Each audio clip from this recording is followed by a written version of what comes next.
Okay, ഇത് actually 2022 CGL question ആണ്.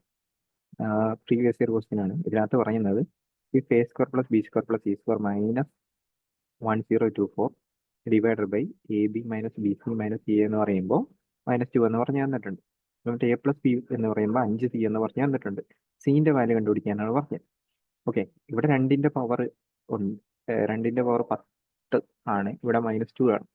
Okay, നമുക്കിത് നോക്കാം. ഓക്കെ, എനിക്ക് ആദ്യം മൈൻഡിലോട്ട് ഓടിയെന്ന് വെച്ച് കഴിഞ്ഞാൽ ഇവിടെ എ സ്ക്വയർ ഉണ്ട്, ബി സ്ക്വയർ ഉണ്ട്, ഇവിടെ സി സ്ക്വയർ ഉണ്ട്. ഇതിന് ഇവിടെ a b minus b a minus c a ഇതിങ്ങോട്ടേക്ക് ക്രോസ് മൾട്ടിപ്ലൈ ചെയ്ത് കഴിഞ്ഞാൽ നമുക്ക് അതിനെ മിക്കവാറും a plus b plus c square ആ ഒരു മോഡലിലോട്ട് മാറ്റാൻ പറ്റും. കാരണം അതിന് വേണ്ട കണ്ടന്റ് എല്ലാം അവിടെയുണ്ട്. അപ്പം ഞാൻ ആദ്യം ക്രോസ് മൾട്ടിപ്ലൈ ചെയ്യാന്ന് വിചാരിക്കുന്നു.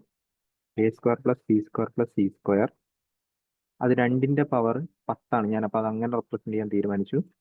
then -2ab plus 2bc plus 2ca. Okay, ഇനി ഞാൻ 2⁻10 ഇപ്പുറത്തോട്ട് കൊണ്ടുവന്നു. അതുപോലെ തന്നെ ആ എ ബിന്റെ ബി സിന്റെ ടീമിനെ ഇപ്പുറത്തോട്ടും കൊണ്ടുവന്നു. ഓക്കെ, 2ab -2bc -2ca എന്ന് വെച്ച് കഴിഞ്ഞാൽ 2⁻10 ആണ്. ഓക്കെ, അങ്ങനെയാണെങ്കിൽ എനിക്കിതിനെ a minus b minus c the whole square എന്ന് എഴുതാം. Sorry, a plus b minus c the whole square എന്ന് എഴുതാം. കാരണം 2ab പ്ലസ് വരും, 2ac മൈനസ് വരും, 2bc മൈനസ് വരും. കറക്റ്റാണ്. അപ്പോൾ 2⁻10 എന്ന് പറഞ്ഞു കിട്ടും. അല്ലെ തന്നെ നിങ്ങളിവിടെ ആലോചിക്കുക, നമുക്ക് ഈ സാധനം എങ്ങനെയെങ്കിലും ഇൻക്ലൂഡ് ചെയ്യണം. അപ്പോൾ ഇത് ഇൻക്ലൂഡഡ് ആയിട്ടുള്ള ഇക്വേഷനേ വരുള്ളൂ. ഓക്കെ, നമ്മൾ ഇനി എന്ത് ചെയ്യണം? സ്ക്വയർ റൂട്ട് എടുക്കണം അല്ലേ?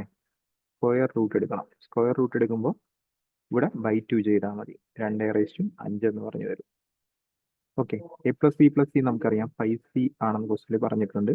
ഇവിടെ -c വരും, then 2⁻5 വരും, then 4c എന്ന് പറയുമ്പോൾ 2⁻5 വരും. നമുക്ക് ഇതിനെ 2 സ്ക്വയർ എന്ന് എഴുതി കഴിഞ്ഞാൽ 2 സ്ക്വയർ കൊണ്ട് ഇവിടെ 2⁻5 ഉണ്ട്, കട്ട് ചെയ്ത് പോകും. ബാക്കി പോയിട്ട് 2 ക്യൂബ് വരും. സോ സിന്റെ വാല്യൂ 8 ആയിരിക്കും ഫൈനൽ ആൻസർ ആയിട്ട് വരുന്നത്. സിന്റെ വാല്യൂ 8 ആയിരിക്കും ഫൈനൽ ആൻസർ ആയിട്ട് വരുന്നത്. സ്റ്റെപ്പുകൾ ഒന്നുകൂടി പറഞ്ഞു കഴിഞ്ഞാൽ ക്രോസ് മൾട്ടിപ്ലൈ ചെയ്യാം, then എന്ത് ചെയ്യുക? സോൾവ് ചെയ്യുക. സോൾവ് ചെയ്തിട്ട് എ പ്ലസ് ബിന്റെ വാല്യൂ എടുക്കുക. വാല്യൂ എടുത്തു കഴിഞ്ഞിട്ട് സിന്റെ വാല്യൂ നമുക്ക് ഇതിനകത്ത് ഡയറക്റ്റ് ആയിട്ട് കിട്ടും.